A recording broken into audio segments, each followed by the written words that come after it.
Muy buenas tardes a todos. Estamos en un nuevo episodio de nuestro podcast. Y a propósito del lanzamiento que tuvimos la semana pasada de 5 por Startups, vamos a hablar de un tema que fue bastante interesante y que tuvimos bastantes preguntas en nuestro evento, así que lo amerita. Entonces vamos a hablar de startup o emprendimiento. Entonces el día de hoy vamos a ahondar en qué es una startup, cuál es la diferencia con los emprendimientos tradicionales, las empresas, cuando una startup deja de ser una startup o incluso empezamos a hablar de las scale ups. Entonces, es un tema súper interesante y para el día de hoy nos va a acompañar Daniel. Daniel Ruiz es el fundador de Cinco y tiene una amplia trayectoria en estos dos mundos. Entonces, por eso el día de hoy nos acompaña.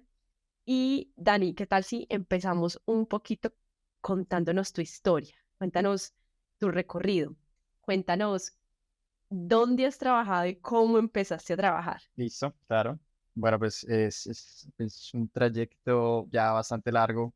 Y yo empecé hace 10 años, digamos que en el mundo del emprendimiento tecnológico. Empecé con una agencia de software, una casa de software.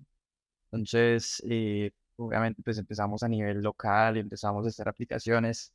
Eh, Creo que como empieza mucha gente, haciendo aplicaciones amigos, conocidos, ganando portafolio y a partir de eso, pues empezamos a crecer. A medida que iban llegando más proyectos, contratamos personas, empezamos a tener otros ingenieros, diseñadores, vendedores, y digamos que con el tema de la agencia, pues se creció bastante y se aprendió mucho, obviamente mucho más enfocado hacia el área del desarrollo de tecnología. Y digamos que paralelo a eso también el tema de la educación, que es algo muy importante en Cinco, pues lo empezó a hacer también hace 10 años. De esa manera, pues nosotros nos vinculamos con una primera startup que se llama Udacity y es una startup que nace de Google X, que es como el ala de Google que se enfoca en innovación, por uno de el director de esa área que se llama Sebastian Thrun. Él digamos que se va de ahí, funda Udacity, que se convierte como en la primera gran empresa y startup enfocada en crear cursos para que la gente aprenda a desarrollar. Y Udacity pues tiene los cursos creo que un poco más profesionales, que uno puede encontrar en el mercado, son muy completos, duran varios meses, siempre están como a la vanguardia en temas de inteligencia artificial, de blockchain, todo esto. Y digamos que yo me vinculo con Udacity desde hace mucho tiempo. Ellos tienen ahora un concepto que se llama como el nano degree, es como un pequeño, como un título semiprofesional, pero cuando yo me integré, ellos no tenían nada de eso, ellos solamente habían empezado con cursos gratis y apenas estaban como así súper startup, estaban simplemente ganando experiencia, ganando usuarios y sacaron el primer título que ellos sacaron fue el de analista de datos. Yo hice el primer curso con ellos, el primer título, me fue súper bien y ya después de eso ellos me dijeron como, venga, necesitamos gente que pueda aportar, formando otras personas de manera remota en nuestro grupo pues de, de colaboradores de Udacity. Entonces, con Udacity también trabajé por ahí 4 años, eh, y ya se aprendió mucho como inicialmente cómo crece una startup, cómo se va formando y se aprendió muchísimo también sobre el tema educativo. Entonces, sí, sí, sí, con Udacity ya el enfoque de ellos era precisamente la educación remota y, y fue muy interesante porque tuve estudiantes de la India, de Europa, de Singapur, o sea, tuve estudiantes de verdad de todo el mundo que estaban aprendiendo estas cosas. Entonces se aprendió mucho de cultura, se aprendió mucho de cómo estas personas de otros países estaban, eh, aprendiendo cosas nuevas en Internet y obviamente también hacia el final, se empezó a ver mucho más latinoamericano. Al principio pues siempre fue puros estadounidenses, europeos, asiáticos, y digamos que el último año y medio ya empezamos a ver personas de Perú, de Colombia, de Argentina. Entonces, pues bueno, ya se fue expandiendo y pues bacano que otras personas de Latinoamérica hayan podido acceder a ayudarse. Y sí, siento que esas dos experiencias han sido los pilares para lo que se viene después, que obviamente ya viene siendo toda la transformación desde 5 de Edúcate, y digamos que ahí es donde se unen. En los 4 años de experiencia con Udacity se aprendió mucho sobre el valor que tiene la educación, más que todo un valor o cómo se puede transformar la educación y generar valor de manera más inmediata y no esperar 4 o 5 años, que es lo normal, para que uno estudie y después pueda salir al área laboral y conseguir y generar valor. Entonces, a partir de esa experiencia y a partir de la experiencia con la agencia de software, dijimos, bueno, aquí hay una oportunidad muy grande porque en realidad en Latinoamérica hay muchas personas que quieren aprender de software, quieren aprender a desarrollar aplicaciones, pero no tienen claro cómo hacerlo. Hay mucha información, sí, pero no hay una ruta clara que también les ayude a poner todo en práctica. Entonces nosotros desde acá pues empezamos con esto, y nos llega la pandemia. Nosotros ya teníamos muchos estudiantes que ya estudiaban con nosotros, con ese tiempo se llamaba Edúcate. Llega la pandemia y abre las puertas al trabajo remoto de una manera diferente, y bueno, nosotros aprovechamos eso y prácticamente le conseguimos empleo a todas las personas que estaban con nosotros estudiando en startups de otros países. Empezamos en Estados Unidos, con Flexbase, que todavía existe y todavía están ahí todos los miembros del equipo que nosotros les conseguimos.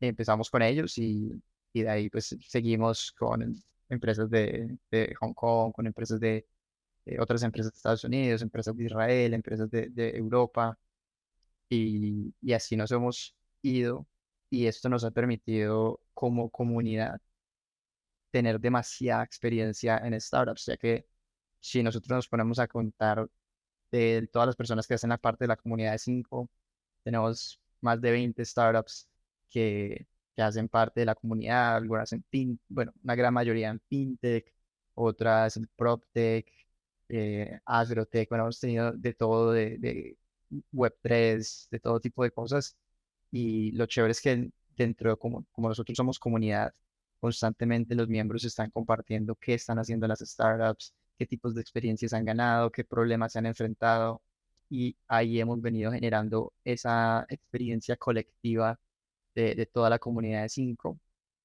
Y bueno, pues entonces ahí creo que ya hay, como te digo, 20 startups de experiencia, para poder hablar claramente de qué es una startup, qué es lo que hacen, cómo se comportan, cómo son las culturas, y bueno, todo esto que para mucha gente resulta ser bien interesante, y que nosotros pues hemos tenido la fortuna de poder trabajar con todas estas empresas.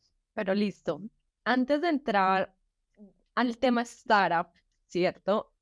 Tú nos cuentas, bueno, empezaste con una agencia de software, es decir, que tú siempre emprendiste, nunca fuiste empleado.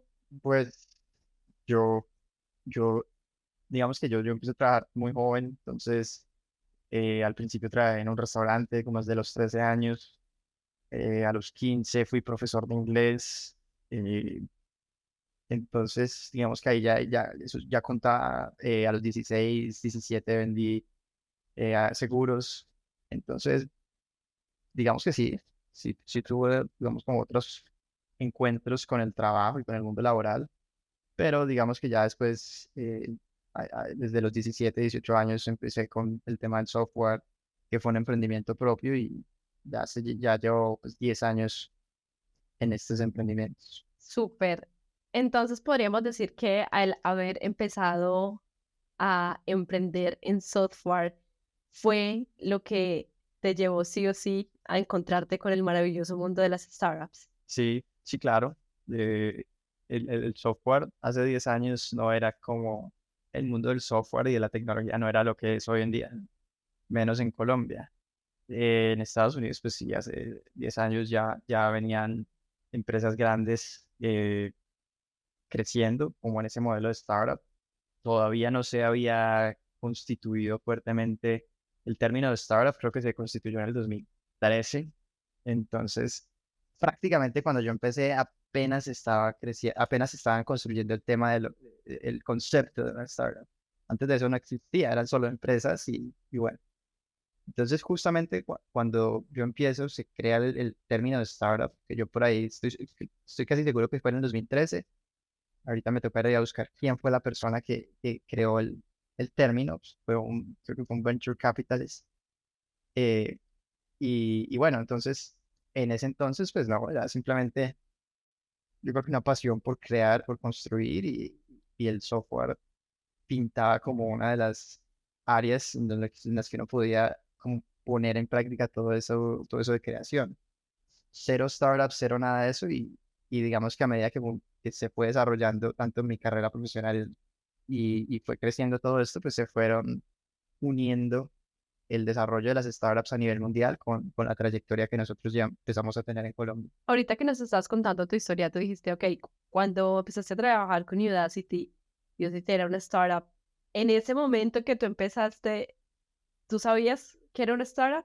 ¿O eso, digamos, que lo descubriste después? Sí, no, todavía no se sabía como con claridad que era una startup.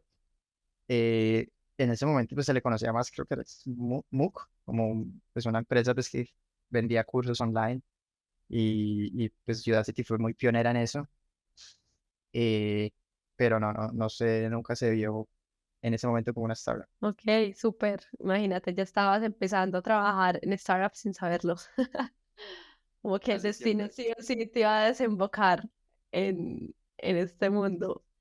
Sí, Bueno, casi siempre sucede así. y cuéntame, listo, ¿cómo fue ese encuentro eh, más bien cómo te diste cuenta, ¿cierto? Como, ok, esto es una startup y este es el modelo de trabajo que me gusta y que quiero empezar a implementar y obviamente sabemos que ya por también los diferentes podcasts y episodios que hemos sacado, hemos ido como contando la historia de Cinco, que antes era Edúcate y bueno, los que nos han seguido irán atando todos los cabos al, al recorrido de cada episodio que saquemos.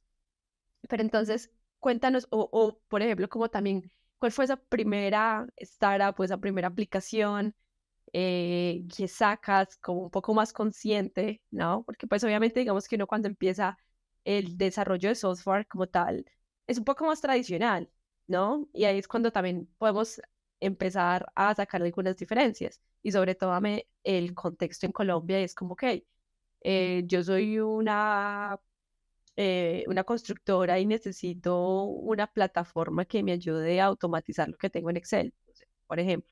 Entonces voy a una casa de software a que me ayude, pero no es muy pensado en sacar un modelo de negocio, que sea una empresa de base digital, sino que como que antes las casas de software eran simplemente equipos de base de tecnología que te ayudaban a automatizar o a digitalizar tu empresa en algunos procesos, ¿no?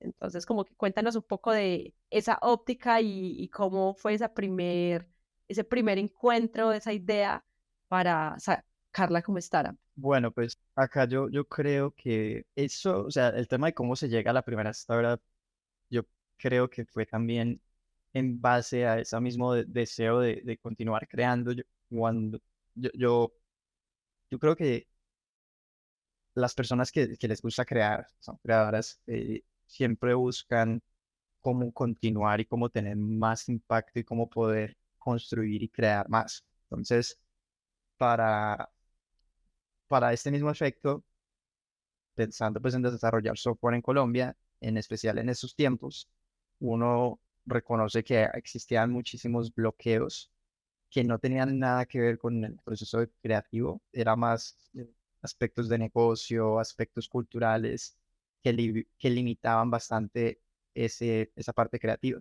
Entonces uno podía tener mucha habilidad, uno podía tener mucha visión, uno podía tener muchas cosas de estas, pero cuando uno sale al mercado, pues uno se da cuenta que el mercado lo frena a uno y le dice, no, eso tan chévere y eso tan interesante que quieres hacer, no se puede hacer.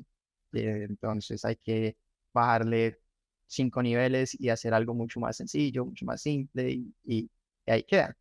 Pero para las personas que, digamos que como que no nos conformamos con eso, siempre está como, bueno, ¿cómo buscamos el siguiente nivel? ¿Cómo buscamos otra manera de poder construir? Y mucho de eso nace también desde el emprendimiento. Y aquí es mucho cuando nosotros, como el equipo que ya teníamos en ese momento, hablando, nosotros hacemos el cambio y decimos, bueno, si nosotros queremos hacer cosas bien trascendentales, no podemos seguir dependiendo de los clientes y que los clientes tengan la visión y lo quieran aceptar. Tenemos que, de alguna manera, nosotros construir nuestra visión y irnos detrás de él. Obviamente, pues a medida de eso, pues uno dice, bueno, se vienen otros tipos de problemas, como cómo se consigue capital, y en esa manera como de uno ir viendo, bueno, para poder emprender y para poder empezar a construir proyectos propios, vamos a necesitar un capital, vamos a necesitar un equipo, cómo tenemos capital, cómo tenemos equipo que pueda para poder crear esto. Y ahí es donde empieza un poco como la búsqueda. Y la búsqueda empieza a mostrar el tema de a nosotros nos empezaba a mostrar ese tema que existían unas aceleradoras. Entonces nosotros en esas etapas iniciales empezamos a investigar y obviamente nos dimos cuenta de las más grandes, de Y Combinator, de las 500 startups, de Techstars y todo esto. Y pues nos dimos cuenta que estas empresas pues invierten miles de dólares, cientos de miles algunas en los proyectos. Y, y bueno, entonces ahí nace como cuando nosotros empezamos con nuestros propios proyectos, nace esa inclinación por empezar a aprender de eso. Entonces, como bueno, vamos, tenemos estas ideas, ¿qué hacemos? ¿Cómo conseguimos el dinero? Ah, no, para conseguir dinero tienes que aplicar. Para aplicar necesitas un pitch. Entonces, ¿qué hicimos nosotros? Pues estudiamos cómo hacer un pitch. Entonces, nosotros fuimos a programas de aceleración, tanto locales, internacionales, y hicimos pitch en persona, hicimos pitch por video y empezamos así como a empezar a contar la historia de nuestros proyectos. Y obviamente, pues, vuelvo y digo, para las personas que son inquietas y no se pueden quedar sin crear y sin construir, pues tampoco, uno no tampoco se va a quedar como, ah, no, vamos a esperar a que nos llegue el capital y después construimos. Aquí es donde nos pusimos yo creo que un emprendedor siempre busca eso y es como buscar alternativas a las situaciones para resolver un problema. Y aquí es Creativos, donde, ponernos creativos. correcto. Y aquí es donde nosotros pues hacemos como todo el plan de Edúcate, porque no teníamos como el capital así grande, pero teníamos un capital en conocimiento de desarrollo muy, muy, muy grande. Y lo que podíamos hacer era pasarle ese conocimiento a personas que quieran aprender y a cambio empezábamos a construir equipos. Y así nace Edúcate y así nace Cinco en realidad. Eh, y a partir de eso pues empezamos a construir los proyectos sin necesidad de capital, sin necesidad de que las aceleradoras nos inviertan. Empezamos a construir proyectos y así empezamos, creo que fue con el primer proyecto que fue una PropTech que se llamaba Housing, pues hablando pues de proyectos que ya sean nuestros, no proyectos de clientes. Empezamos con una PropTech que se llama Housing. Después de eso, y digamos que ahí fue interesante porque también conseguimos inversionistas, para el primer proyecto no fueron inversionistas internacionales, pero fueron inversionistas regionales y a partir de eso pues pusieron dinero y pudimos conformar equipo, pudimos comprar las cosas necesarias para la empresa y ya, bueno, y así empezamos. Y el segundo proyecto que hicimos propio, que también fue en plena pandemia, fue Business. Y este proyecto pues fue muy grande porque había una necesidad increíble en todo el sector de restaurantes para poder hacer envíos. Y nosotros pues, lanzamos en 2, 3 meses un prototipo que lo usaron en toda la ciudad prácticamente y después en otras ciudades. Y bueno, eso fue como el segundo proyecto que nosotros construimos de esta misma manera y que empezamos a lanzar. Obviamente, pues en cada proyecto aprendimos cosas diferentes. En el primero aprendimos el concepto, que es el deseo, ¿cierto? Que tanto se desea lo que uno está construyendo. En el segundo aprendimos la viabilidad en el business, ¿no? Entonces, el business tenía deseo, business era factible. Eso son cosas que nosotros hablamos ahora que estamos haciendo nuestra incubadora de 5 por Startups. Hablamos de unos ejes de evaluación. Pero la gente cree que los ejes de evaluación es simplemente cosas que uno lee y, y ahí está, ¿no? Pero aquí les estoy diciendo que los ejes de evaluación, obviamente, pues sí, hay contenido que uno lee sobre esto, pero nosotros lo vivimos en carne propia. Uno, Y uno los identifica, ¿no? O sea, es como que, ok, ya sé qué le faltó a esto, o ya sé qué estábamos haciendo aquí. Entonces, uno, simplemente uno le los ponemos un identifica, nombre, ¿no?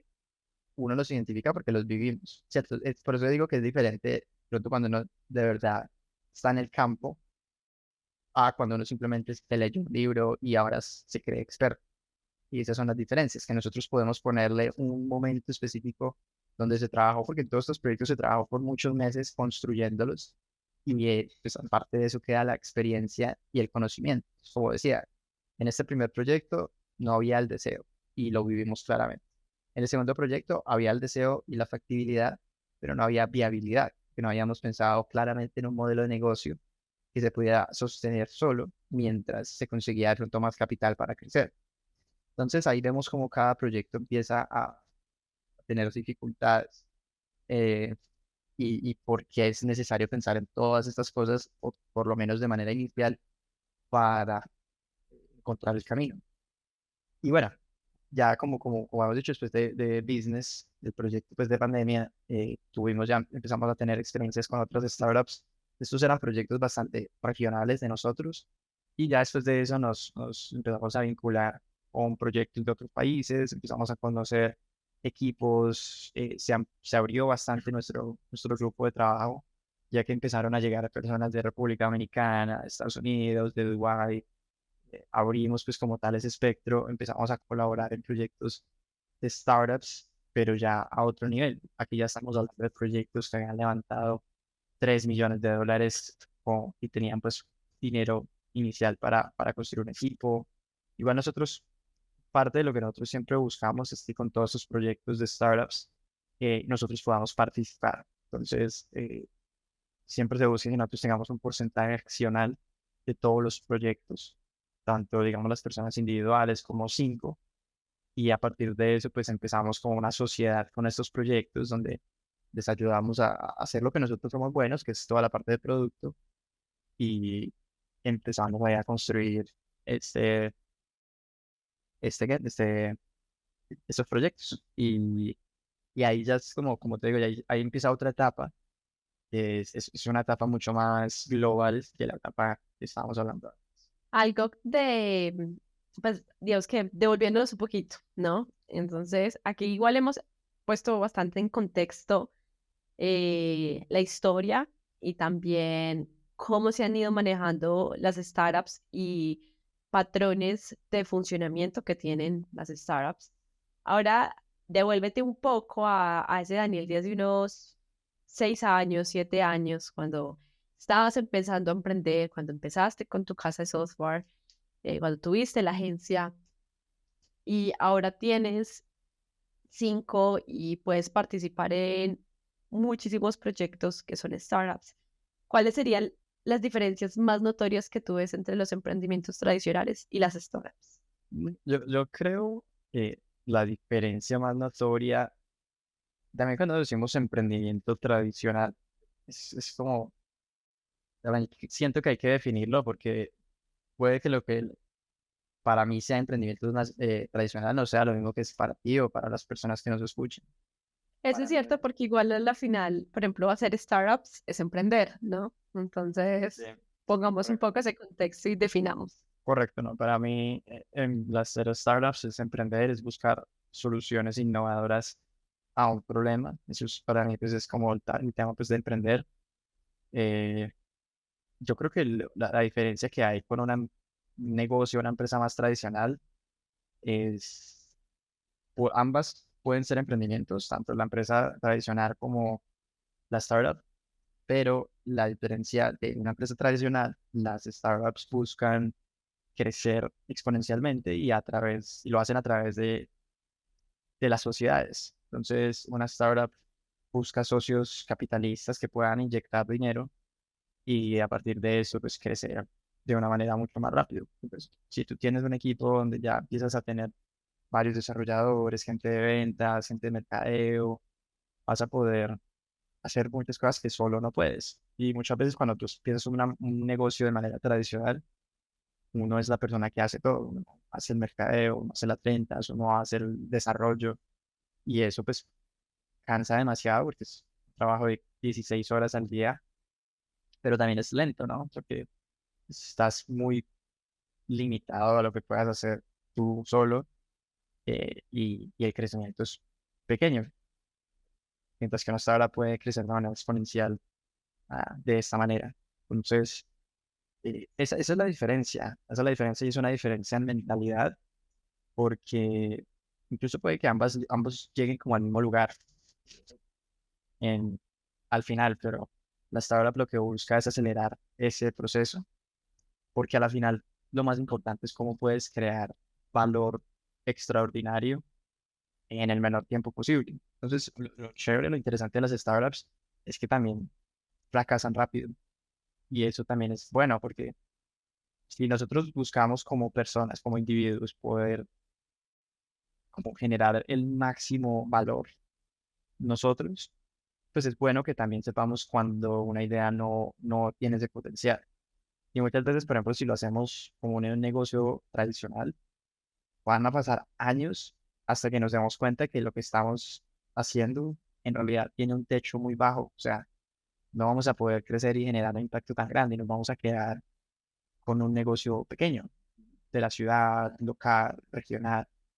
Y muchas de estas ideas de startups lo que buscan es tener el mercado total. O sea, buscan, listo, salgo, en un año estoy en todo Colombia, en 2 años estoy en México y Brasil, en 4 años estoy en toda Latinoamérica, en 5 años ya voy para Estados Unidos y también tengo ese mercado, en 8 años estoy en Europa.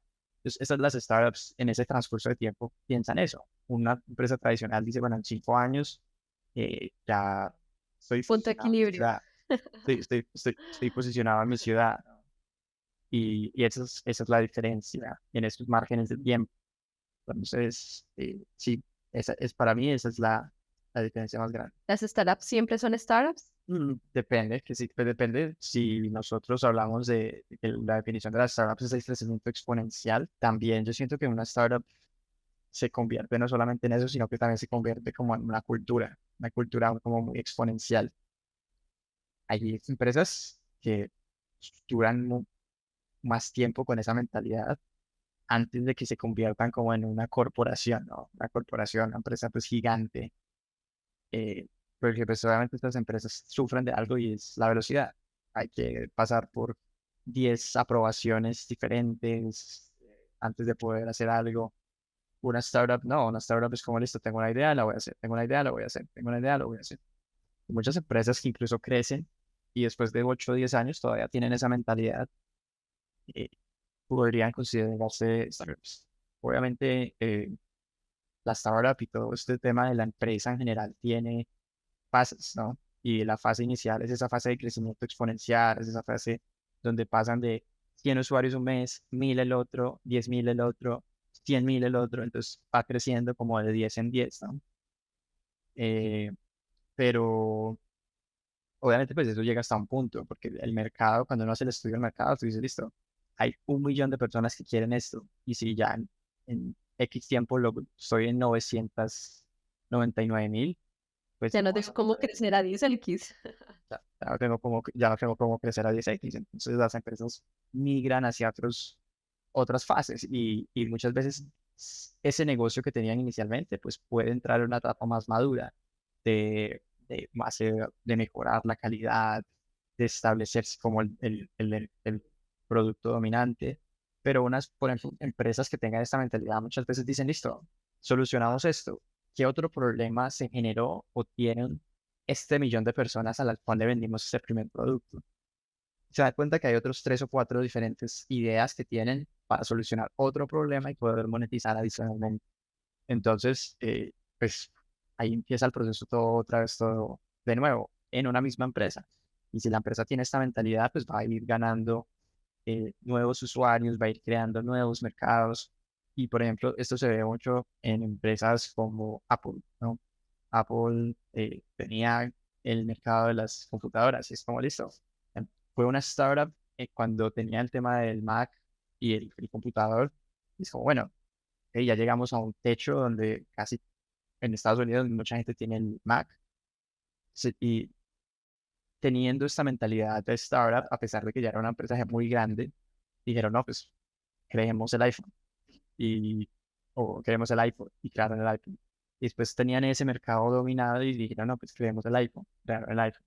Y cada vez que empezaron un producto nuevo, era con la mentalidad de startup y volvieron y crecieron súper rápido y fueron haciendo esto en diferentes campos y todavía lo hacen porque hasta hace unos días empezaron bueno, siguen lanzando una serie de productos ya más fintech y Apple pues sigue innovando y creando líneas de negocio aprovechando el tamaño y las cosas que tienen. Y lo hacen muy rápido en realidad. Entonces, es un buen ejemplo de cómo conservar lo que es una startup, pero pues una empresa que claramente no es una startup como uno dice, una pequeña empresa que crece, sino es la empresa más grande del mundo. Sí, claro, digamos que podríamos decir que, bueno, si es una startup en filosofía y cultura o es una startup en tamaño y finanzas, no sé. Entonces, ya cuando superamos ciertos números en clientes, en revenue y en mercados, entonces ya dejamos de ser startups y nos convertimos en las scale-ups, que les dicen también, cuando ya una empresa empieza a expandirse a diferentes mercados. Pero concuerdo mucho contigo de que a la final se vuelve una cultura y incluso te transforma la manera de hacer las cosas. Que yo creo que si en algún momento me tocara trabajar de nuevo en empresas un poco más tradicionales, creo que también siempre buscaría, bueno, ¿cómo hacemos para probar esto lo más rápido posible? ¿Sí? ¿Cómo nos hace, cómo validamos esto rápido, que era lo que tú decías? Porque es como que, ¿cómo debemos pasar si el mercado sí lo quiere y no demorarnos un montón de tiempo que nos vamos volviendo como más, queremos ser más eficientes y más efectivos a la hora de trabajar. Entonces es como que te cambia, ¿no? La manera de ver el mundo incluso al trabajar con las startups.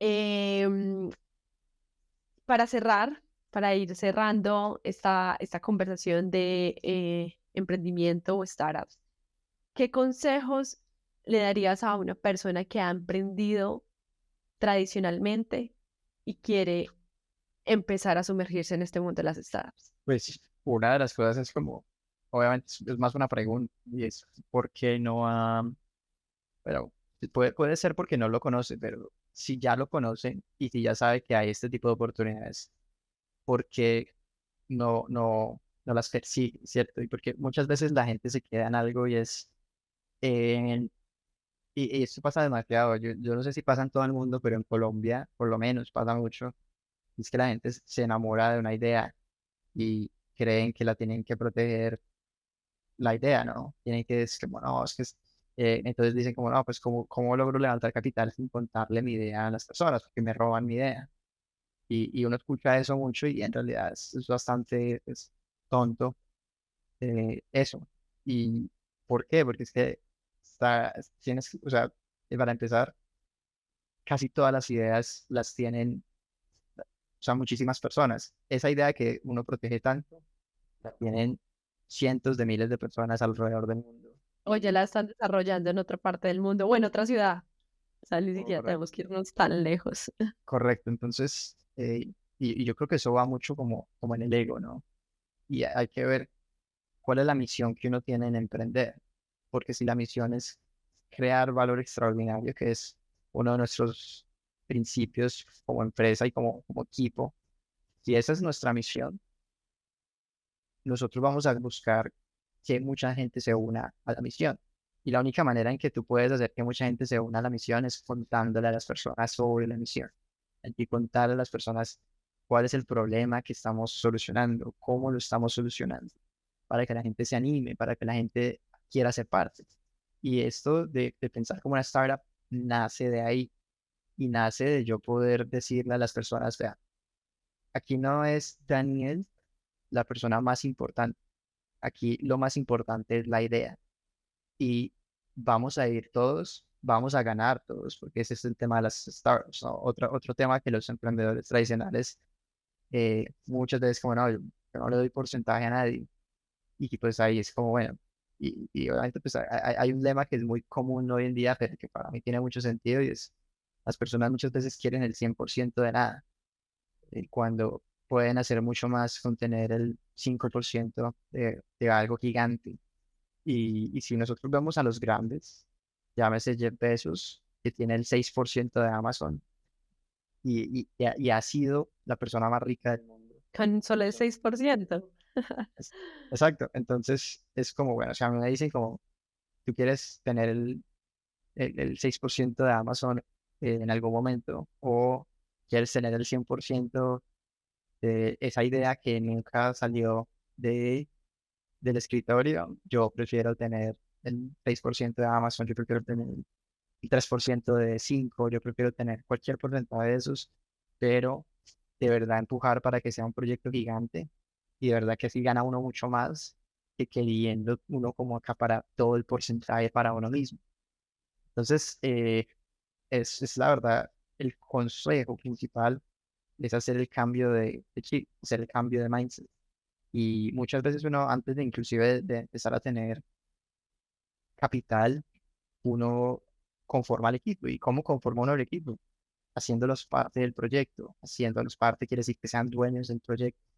Y así tú puedes empezar a construir, puedes empezar a incluso a vender y a generar ventas y a tener un proyecto bueno, porque puedes repartir eh, el ownership, la- ¿cómo se dice eso? Ownership, y que todos sean dueños del proyecto. Entonces, sí, ese es la verdad, es el consejo más grande, que empecemos todos a hacer ese cambio de mindset, nos enfoquemos en lo más importante que es crear el valor y después llega el dinero personal y por eso llega después. Bueno, Dani, muchísimas gracias por este ratico y por la charla súper interesante de startups o emprendimiento. Que bueno, pues ya sacando pues este resumen para cerrar el capítulo, tener una startup es emprender, pero con un cambio de mentalidad al crecimiento y a las sociedades, ¿no? Entonces, nos vemos en un próximo capítulo de 5. Así es. Chao, chao.